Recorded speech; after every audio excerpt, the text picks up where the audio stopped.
Before I start, take a look at this picture right here.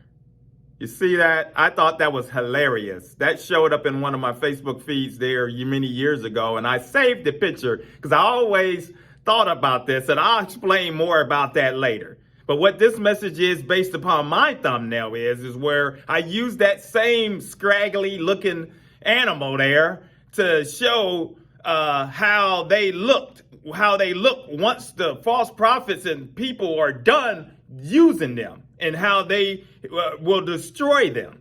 Because you see, Satan can only attack us in three ways.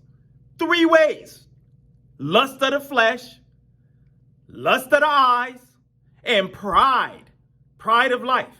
Them are his three tactics. And his goal is to lay traps in whatever way he can to get you to trip up, plant seeds to see if you act on it, do things to get you to get that opening for him to come in to wreak havoc in your life.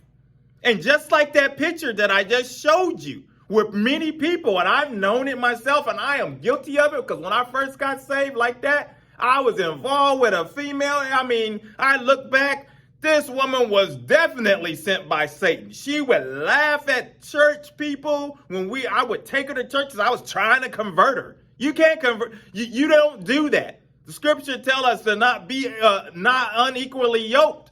You can't take somebody and think that you're going to convert them over, because they may never come to the Christ. They may never give their hearts over, and you'll be the one left looking stupid.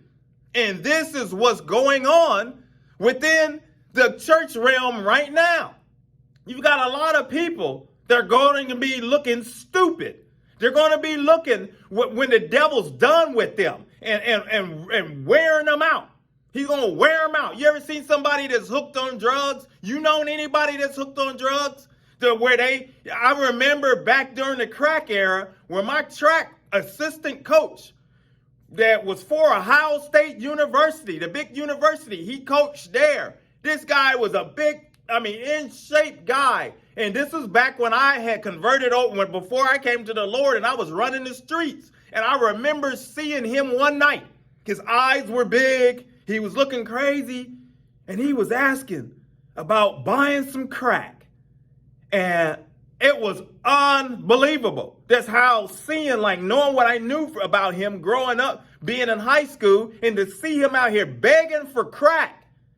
That's how it's going to be. These false teachers, when the devil is done using them, when he is done, because ultimately his goal is to destroy you. When he's done, he's going to wear you out. He's going to wear you out. Because I was thinking as I made this message of how, a job, you know what a resume is, don't you? You got a job resume, you put your education down there, you put your experience, you put all of the things that show your qualifications to the employer.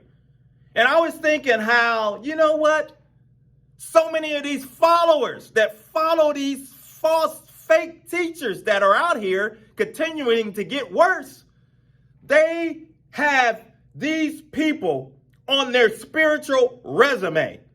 So they have all of these false teachers that are on their resume, shows up on their resume. And can you hand that resume to God and say, yeah, God, I love you. I've been following. I've been trying to do what you say do. No. God's going to take that piece of paper from some of these people you're following. He's going to take your resume and crumble it up and toss it in the trash. And ultimately, if you're not careful, he's going to say, depart from me. I never knew you. Because all of the tactics, all of the emotion, if you notice, a lot of these teachers out here, it's all an emotional thing. It's all about emotion. They feed off of the emotion. I think back to when my pastor and all the ministers around, I tell you, I was a licensed minister and involved behind the scenes in my 20s and early 30s, behind the scenes of everything. And all the pastors I know, there's a famous pastor. I'm going to share a clip from him that's here in the city. He unfortunately, he passed a few years ago. I'm going to share that with you in another video, which was he was my mentor, and I really admired him. But he said something many years ago. And he said, you know what? Folks don't like to study. Folks don't like to study the word. That's the problem. And he said, it's a big problem. He was big on education and having the proper foundational doctrine and being rooted in the scriptures.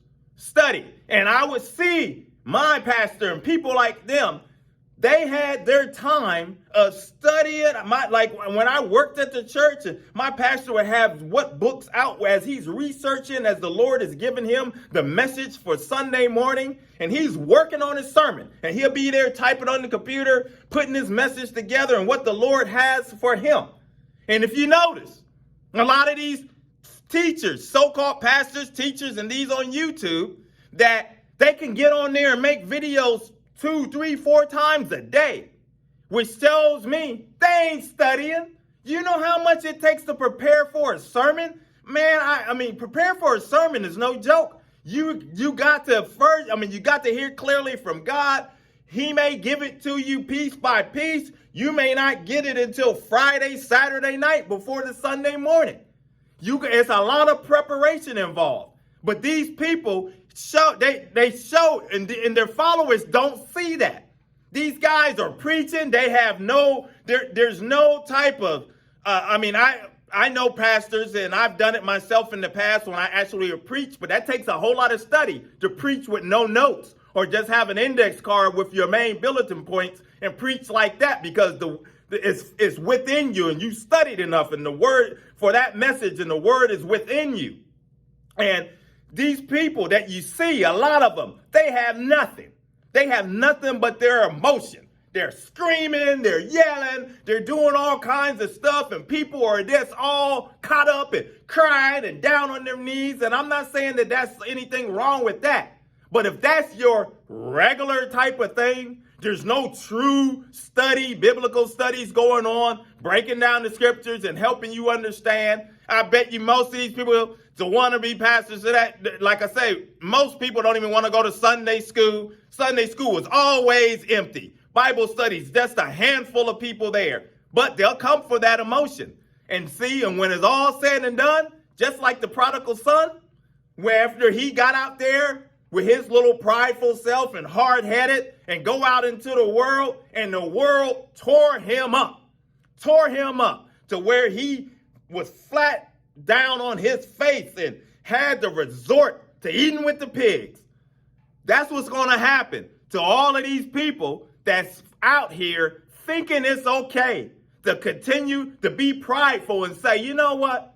That person I've been listening to, this stuff is lies. It's been going on for many months and years now. And they keep leading me on and making excuses. Or I noticed that, man, they talk about love and kindness, but yet they preach in hate. Or they talk about this or that. Why are they wishing doomsday and wishing death upon people that don't agree with us? Why are they always trying to make like we're the only ones right? You notice? See, that's the cultic stuff where this group, my congregation, my people, my followers, we're the only ones that's right. Forget about the church fathers and everybody else that's laid the foundation and the scriptures and everything else and all of the doctrinal stances that the church stands on. No, we came up with something new. And if you don't follow us, you're an outcast. You see? But guess what? The devil's going to whip you up and he's going to tear you up. And some of you, I hope and pray that you are able to still hear the Holy Spirit's voice as the chastisement comes. Because some of you know better.